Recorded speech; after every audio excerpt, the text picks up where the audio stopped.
আসসালামু আলাইকুম। তো হ্যালো এভরিওয়ান, আশা করি সবাই ভালো আছো। আমি অনেক ভালো আছি। তো রেজাল্ট নিয়ে একটু টেনশনে ছিলাম যে কি হয় না হয়, বাট আলহামদুলিল্লাহ রেজাল্ট ভালো হয়েছে। তো সেই খুশিতে ভাবলাম যে আমি আমার বেস্ট ফ্রেন্ডকে একটু বাসায় ডাকি, একসাথে একটু টাইম স্পেন্ড করি। তো আমার ফ্রেন্ড আসলো, আমার ফ্রেন্ডের ভাই আর আন্টি, ওরা সবাই আসছে আজকে। তো দেখা যাক আম্মু আমার ফ্রেন্ডের জন্য কি কি রান্না করে। এখানে আম্মু বেরেস্তা ভাজতেছে, আর হচ্ছে গরুর মাংস রান্না করছে, তারপর হচ্ছে মুরগির রোস্ট, আর এই যে সব আরও বিভিন্ন অনেক ধরনের আইটেম আম্মু রান্না করছে আজকে। তো আম্মু আজকে অনেক যত্ন করে তার ফ্রেন্ডের জন্য রান্না করতেছে। বিষয়টা হলো যে আমার ফ্রেন্ড, আর অন্যদিকে আমার ফ্রেন্ডের আম্মু, আম্মুরও খুব ভালো ফ্রেন্ড, মানে দুইজনের সম্পর্কটা খুবই ভালো। তো সেক্ষেত্রে দুইজনেরই ফ্রেন্ড আসতেছে, তাই আম্মু খুবই যত্ন সহকারে তার ফ্রেন্ডের জন্য রান্নাগুলো করছে। আসলে প্রচণ্ড গরমে যে সে রান্না করতেছে, আসলে চুলার পার যাওয়াটাই হচ্ছে খুব কষ্টকর। তো মারা আসলে আমাদের জন্য অনেক কষ্ট করে। তো আমি হলে হয়তোবা এতক্ষণ রান্নাঘরে থাকতে পারতাম না, যেহেতু যে পরিমাণ এখন গরম, তার উপর যে রোদের তাপ। বাট সে আজকে সারাদিনই রান্নাঘরেই ছিল। তো আমার ফ্রেন্ড যেহেতু আসবে, অনেক কিছু তাকে রান্না করতে হয়েছে। তো খুবই ভালো করে আম্মু আজকে রান্নাগুলা খুবই টেস্টি হয়েছে। খাবারগুলা দেখলেই বোঝা যাচ্ছে যে খুবই খুবই মজা হয়েছে, যেটা বলার মতো না। তো আম্মুর যখন মন ভালো থাকে না, সেদিন সে খুবই খুবই মজা করে রান্না করে। ইদানিং যেভাবে হচ্ছে লোডশেডিং হচ্ছে, তো ইলেকট্রিক চুলাতে আসলে রান্না করাটা পসিবল হয় না। আর আজকে লাকটা ভালো ছিল, তো যার কারণে হচ্ছে ইলেকট্রিক চুলাতে রান্না করা গেছে। আর এখানে আম্মু অলরেডি যেহেতু গেস্ট আসবে, সো একটু তাড়াহুড়ার বিষয় ছিল, তো একসাথে সে 3টা চুলায় রান্না বসাইছে। আর এমনিতেও ইলেকট্রিক চুলাতে রান্না খুবই দ্রুত হয় গ্যাসের তুলনায়। তারপর হচ্ছে মা সবশেষে পোলাওটাও বসাই দিছে। তো সব কিছু রান্না করার পর ভাবলাম যে হচ্ছে খাবারগুলো সব আমি টেবিলে নিয়ে গেছি, পরিবেশন করলাম।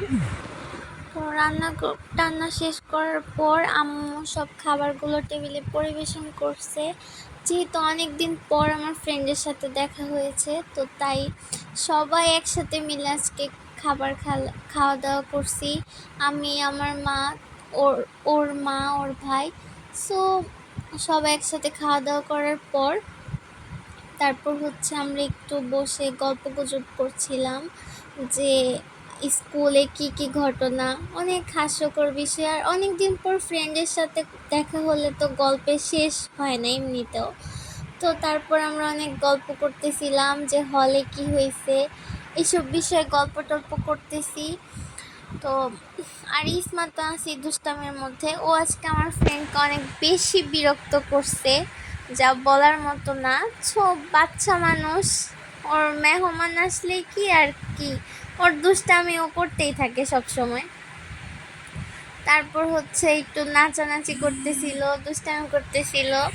তো এখানে অনেকক্ষণ সময় কাটানোর পর আম্মু ভাবতেছিল যে একটু বিকাল টাইমে কি কি খাওয়া যায়।